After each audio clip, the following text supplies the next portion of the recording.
So I don't know about you, but when it comes to gaming, I am a fiend for stuff like data, graphs, and lists. I like to know everything there is to know, what people are playing, buying, and wishlisting. A guilty pleasure, if you will. I find it interesting to look through stuff like this, see what genres and trends are popular, and just generally keep myself in the old loop. Usually I very carefully curate my list videos, but this time I'm just letting Steam do it for me.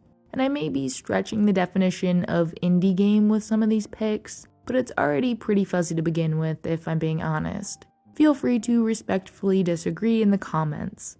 Up first, and unsurprisingly, number 3 overall is Silksong, which has had many years to build up those wishlist numbers. Pretty self-explanatory and only preceded by Valve's upcoming game Deadlock and Monster Hunter Wilds, which will get kicked off the charts once it releases next month, since these are all upcoming games. Speaking of Silksong, did you guys hear about the whole chocolate cake conspiracy? One of the devs from Team Cherry changed his profile picture to chocolate cake, which comes from a Bon Appetit recipe dated April 2nd, and that just so happens to be the date of the next Nintendo Direct. An elaborate troll? Maybe. Something more? I sure hope so. Another pretty expected one sitting at number 7 is Light No Fire from the creators of No Man's Sky. We already know Hello Games likes to make big promises, and this time is no different. A game about adventure, building, survival, and exploration together, set on a fantasy planet the size of Earth. Survival crafting exploration games are generally a big hit. We're still not over that phase, but I have to admit, pretty impressive trailer. Lots of dragon riding, these extremely vivid landscapes, the perfect blend of fantasy and stuff that still looks somewhat familiar.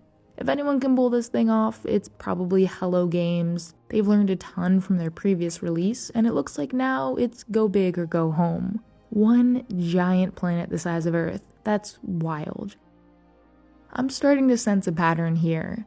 Those two aren't officially sequels, they're kinda close, spiritual successors, whatever, but Slay the Spire 2 is definitely a sequel, and it's one that may be extremely bad for my productivity whenever it releases. It sits at number 16, still very high up on the list, and features some old characters along with a few new ones. I'll be curious to see what the connection is between these two games. It looks like the sequel takes place 1,000 years after Slay the Spire. The Spire has just reopened and is hungrier and more dangerous than ever.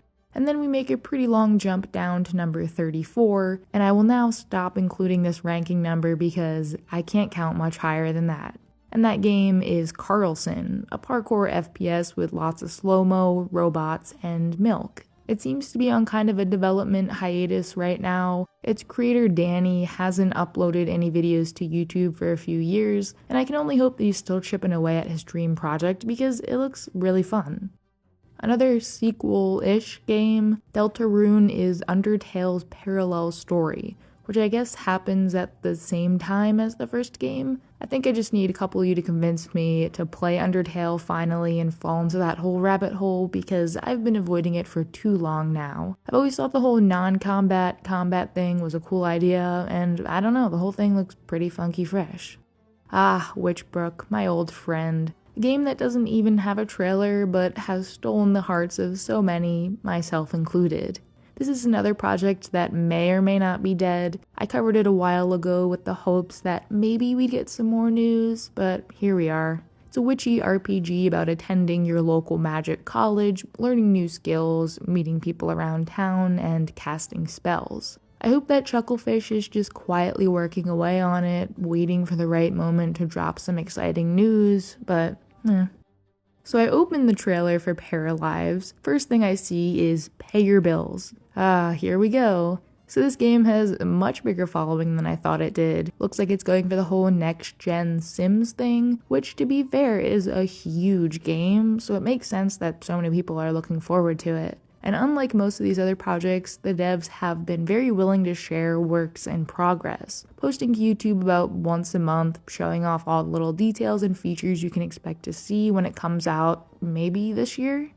Sticking with this very cozy theme we've had for the past few games, Solarpunk is a bright and sunny survival crafting game set on a series of floating islands. Although I'm not sure it's for me, I totally get the appeal here, and the airship flying is a nice touch. It's one of those games that's probably infinitely more fun with friends, so if you got those, this could be a good one for you. Or if you want an extremely similar looking game, this time about a van instead of an airship, how about this one? Coincidentally, Outbound sits right under Solarpunk on the list. It also has this eco-friendly Solarpunk theme, and after seeing that last trailer, I have to admit this one does look a little bit underwhelming now. But I guess if you're more into realism, this game is a bit more grounded in reality. You're literally on the ground the whole time, except for the whole building a house on top of your van thing. And last is a very impressive game called The Bustling World, an open world RPG set in ancient China. It reminds me of the me stealth games like Shadow Tactics, but with way more stuff to do. Live a normal life, taking care of your family and attending to your humble farm, or rise to power, creating your own army, conquering new territory, and influencing the people around you. There's so much to do here that it's all a bit overwhelming, and I'm trying not to get too hyped, but come on. Overall, that was quite the interesting mix of games. I could have easily doubled this video's length or more, but I like to keep things quick and easy to digest. If you guys like this idea, I might dive back into the Steam charts for another installment, but for now, check out these other wonderful indie games.